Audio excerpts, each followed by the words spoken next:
जगाला सुख आणि शांतीचा संदेश देणारे महाकारुणिक तथागत भगवान गौतम बुद्ध, भारतीय राज्यघटनेचे शिल्पकार भारतरत्न डॉक्टर बाबासाहेब आंबेडकर या महामानवांना त्रिवार अभिवादन करतो। आज या ठिकाणी आम्ही सर्व बौद्ध उपासक डॉक्टर बाबासाहेब आंबेडकर यांच्या पूर्णकृती पुतळ्याला पुष्पहार अर्पण करण्यासाठी इथे जमायचं कारण असं, आमच्या नामे गिरीश भाऊ जलसंपदा मंत्री यांच्या संदर्भात ऐकायला आलं। मी भाऊंबद्दल एवढं सांगू शकतो, आम्ही लहान असताना तेव्हापासून भाऊंना पाहत आलेलो आहे। तर आज तक भाऊ वाड्यामध्ये वस्तीमध्ये आमच्या भीमनगरमध्ये येऊन स्वतः खेळणं कूदणं हे सर्व प्रकार आमच्या सोबत करत होते। आमच्या मोठे भाऊ यांच्या सोबत हे करत होते। आज काही जयंती उत्सव असला, कुठलाही कार्यक्रम असला धार्मिक, भारतीय बौद्ध महासभेच्या मार्फत आम्ही भव्य दिव्य असं या ठिकाणी शिबिर घेतलं होतं। त्या शिबिरामध्ये सुद्धा वडिलांनी भाग घेऊन भाऊंची उपस्थिती राहायची। जयंतीमध्ये कुठलाही कॅबिनेट मंत्री कधीही आम्ही पाहिला नाही की तो स्वतः लहान मुलं असतील किंवा मोठी मंडळी असतील त्यांच्यासोबत नाचतील, कूदतील, लेझिम खेळतील व एवढ्या हिरिरीनं उत्साहानं आपल्या उत्सव मंडळाला प्रतिसाद देतील।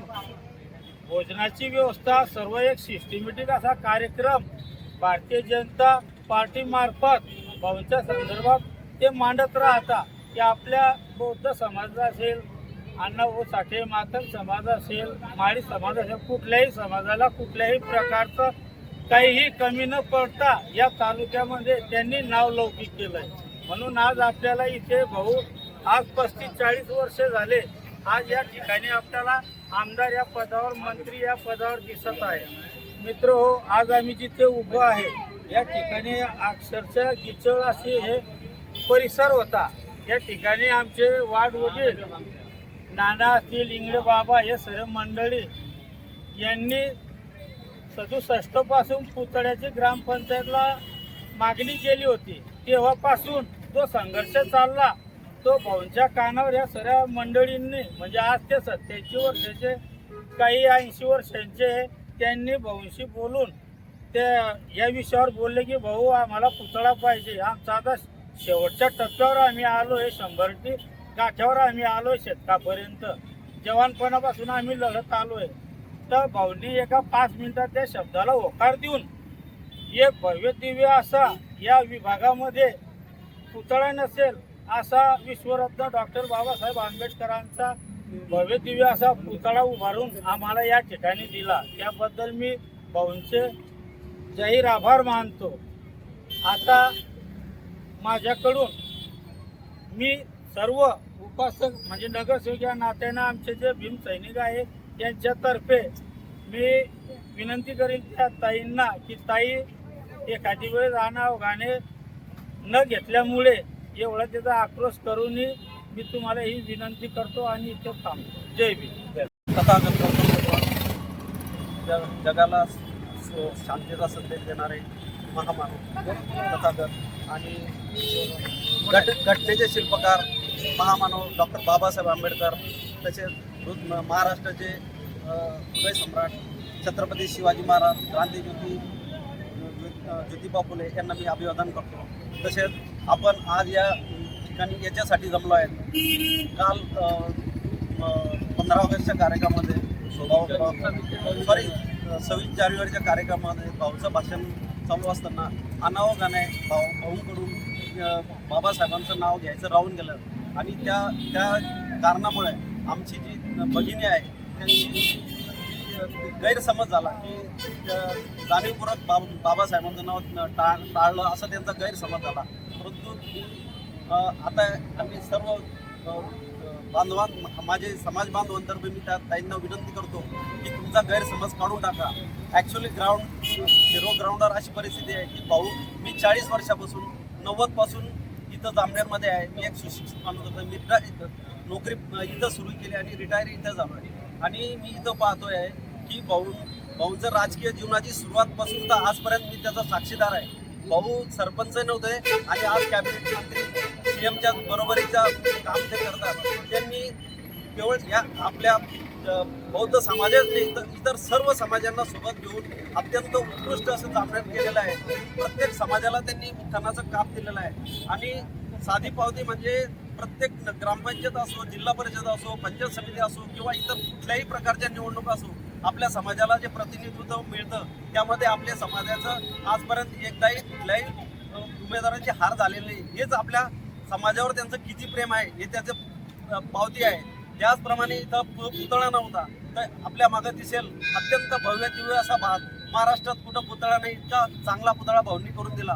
परत 40 वर्षापासून मी बघतोय की प्रत्येक सामाजिक कामात जयंती असू द्या, मेणबत्ती रॅली असू द्या किंवा अभिवादन कार्यक्रम असू द्या, प्रत्येक ठिकाणी भाऊ स्वतः जातीने हजर राहून मानवाला अभिवादन करतात. तरी मी सर्व समाज बांधवांच्या माध्यमातून मी त्या ताईंना अत्यंत विनंती करतो, ताई तुमचा गैरसमज काढा आणि एकदा तुम्हाला जमलं तर या जामनेरला खरोखर आमची भेट घ्या आणि खरोखर जी वस्तुस्थिती आहे त्याप्रमाणे तुम्ही त्या तुमच्या मनातला गैरसमज काढा अशी मी तुम्हाला विनंती करतो. आणि माझे 2 प्रथमतः परमपूज्य बोधिसत्व विश्वरत्न डॉक्टर बाबासाहेब आंबेडकर यांना प्रथम अभिवादन करतो. काल नाशिक येथे आपले लाडके नेते गिरीश भाऊ यांच्याकडून प्रजासत्ताक दिनानिमित्त जे भाषण झालं त्याच्यामध्ये अवनादादे आपला बाबासाहेब आंबेडकरांचा जो उल्लेख होता तो राहून गेला आणि त्यातून जो गोंधळ झाला त्यातून म्हणजे भाऊंची जी प्रतिमा मलिन करण्यात आली आणि त्याला मीडियाने सुद्धा एक चांगला व्ह्यू देण्याचा प्रयत्न केला. खरं तर भाऊंचं आपल्या समाजाविषयी आणि बाबासाहेबांविषयी किती प्रेम आहे हे जामनेर तालुक्यातील बौद्ध समाजाला चांगल्या प्रतीने माहिती आहे.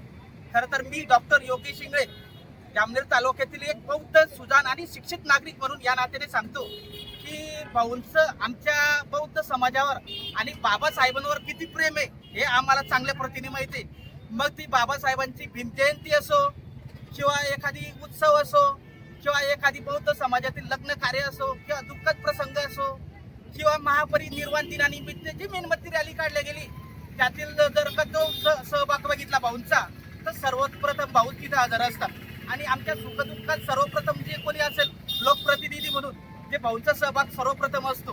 त्यामुळे एक मी सांगू इच्छितो की जामनेर तालुक्यातील जो आमचा बौद्ध समाज आहे हा कायमस्वरूपी कालही भाऊंसोबत होता, आजही भाऊंसोबत असेल आणि उद्याही भाऊंसोबत असेल.